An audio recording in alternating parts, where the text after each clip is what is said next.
Hi there. Welcome back. Leslie Billito Plaza here for another edition of the Zazoo Plazz show. I am the author of The Audacious Adventures of Zazoo Plazz. If you haven't been here before, welcome.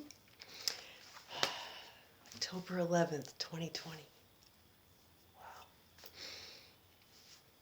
So I've been, as I've been talking about, here in the plaza, we've been cleaning out the basement, cleaning out the house.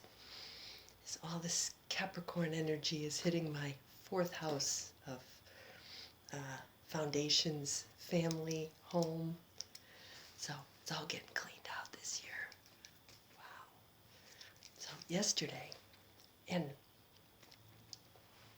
if you're not familiar, to support my business, Zazoo Plazz, I've been selling stuff, well, in addition to my book.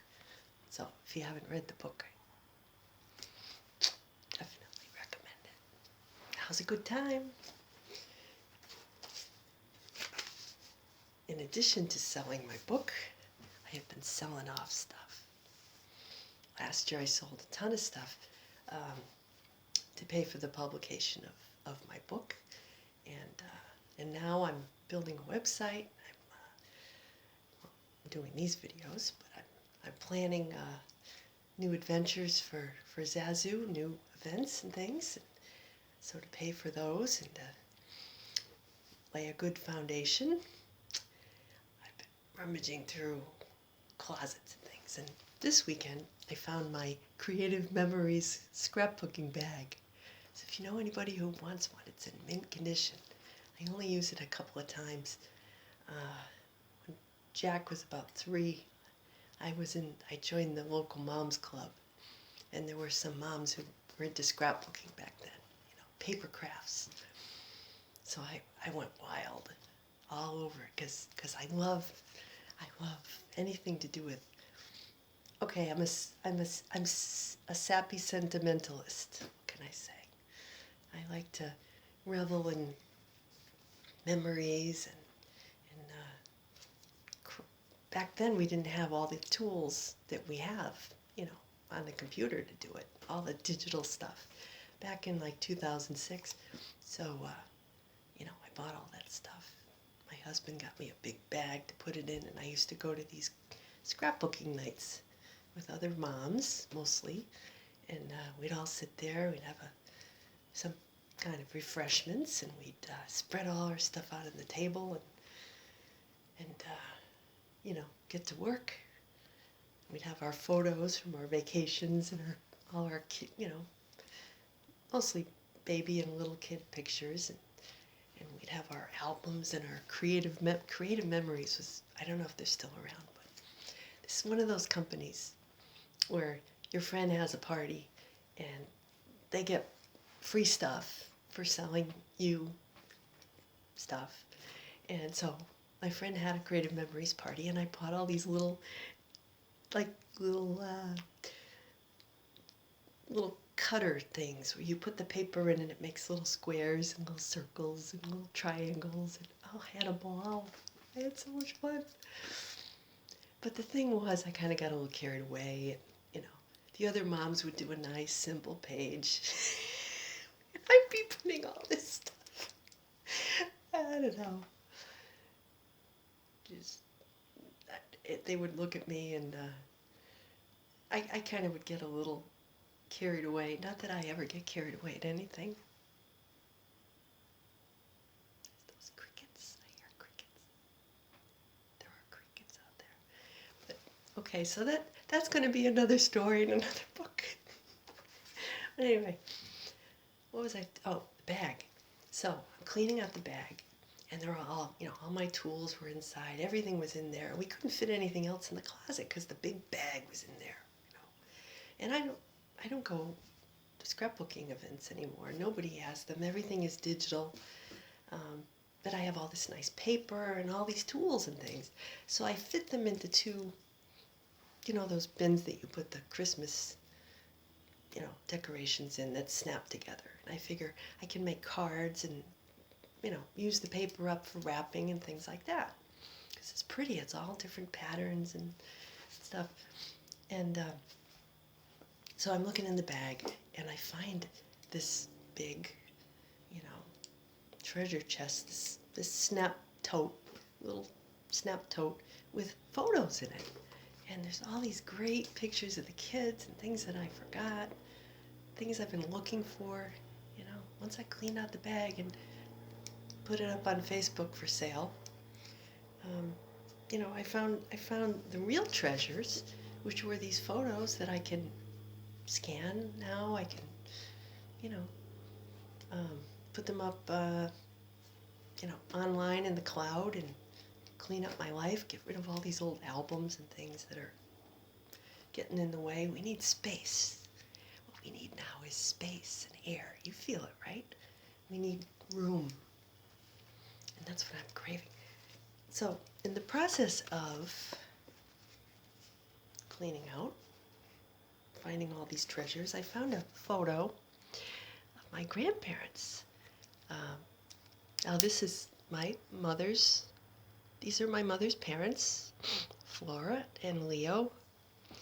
And I talk about them in the book. She is my meme who gave me the nickname Zazoo, as you'll read in the book. And that's my Pepe, who I also talk about in the book. There's a picture of me with him when I was about 3 years old playing on Christmas, and the story actually is about the tables that sat to either side of them in their living room, and what happened to the tables, and what I did to one of the tables, and gave it another life, basically. So the little stories about, and these are the things that I treasure. I'm fascinated by people. I'm fascinated by their lives, and the choices they've made, and when they're born, their life paths, and all those things. I'm fascinated kind of from a distance, in a way. It's, in a way, you don't need to get too close. And I think that's a theme of this year, as most of you become aware. And I think sometimes if you get too close, it's like a painting, right? Beautiful painting. Get too close and you really can't see. You go to arm's length, 6 feet away.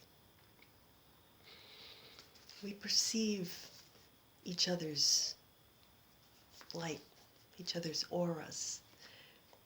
But very often we're so encumbered by our big scrapbooking bags that we lug around everywhere.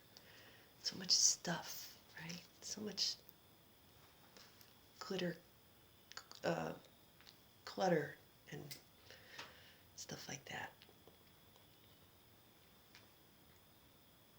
We don't really see each other for all the dirty windows in the way,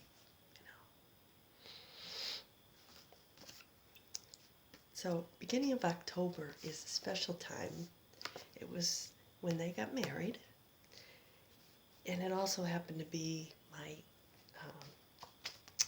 my mom's brother and sister, Olivia Ann in the book, and Mo, Uncle Mo. They were both born in the first week of October. And my grandfather actually passed away during, it was, let's see, Columbus Day weekend, when I was a junior in college. I was home for the weekend, and he had been sick, and he was in the nursing home, and I went to see him. It was October 10th or 11th. I was home from college, and he was just conscious enough to sort of know I was there. And then I was leaving, and I said, bye, Pepe. I'll see you next time. And I immediately felt like I'm not going to see him again. That's it. And then I got home. We were having lunch, and we got a call from the nursing home that he had passed away right after I left. So I think this week he was trying to get my attention, as our angels do. They're always sending us lifelines, always giving us clues that they're there, that they're watching over us. So this week,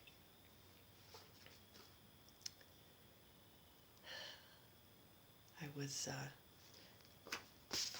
I was making dinner, and all of a sudden I was like putting onions in something, and I happened to think of that Cajun chef guy who used to be on TV, Justin Wilson, I think his name was. He used to tell stories like while he was cooking, He used to have a little bow tie. He said, now we're gonna put some onions in this here stew there. And I guarantee you're gonna go, He used to say, sort of the way he talked kind of reminded me of my grandfather. The way he said ting there and ding, One of the things I remembered most was how he'd throw some wine in, and he'd sit down at the end, and he'd have some wine and put some more wine, and that sort of French way of enjoying life and telling stories. People gathered together. That's one of the things he enjoyed the most, and I think we both. He taught me that. It's something I've always done. I've always enjoyed, having a good time, having a good meal, telling stories. Nothing get better than that. So I knew when I saw the Cajun chef, and I shared it.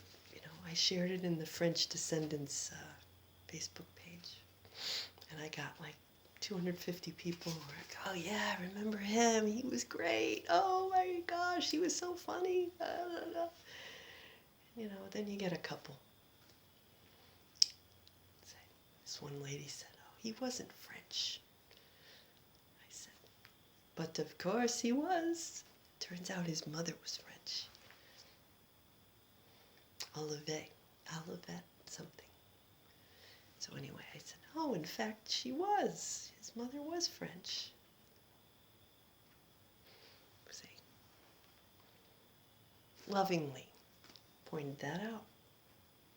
There's a way to do things lovingly. Because there's always somebody out there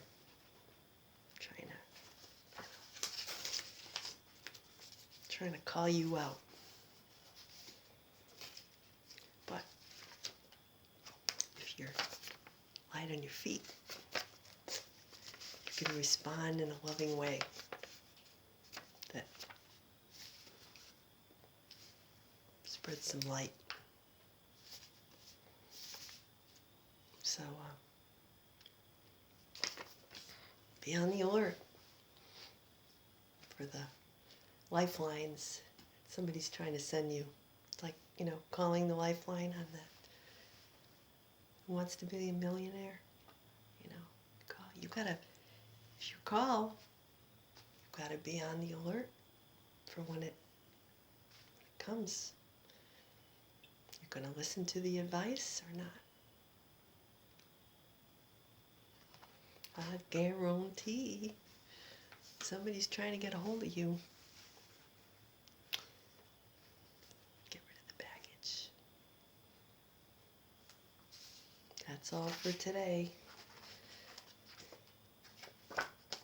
I'm going to go and have me some, I don't know if it's Cajun, I think it's just pork chops.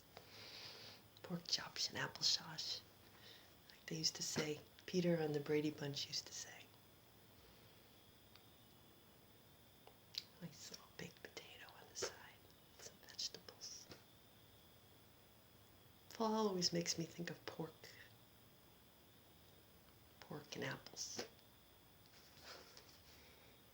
So until next week, Zazoo Plazz. Take care.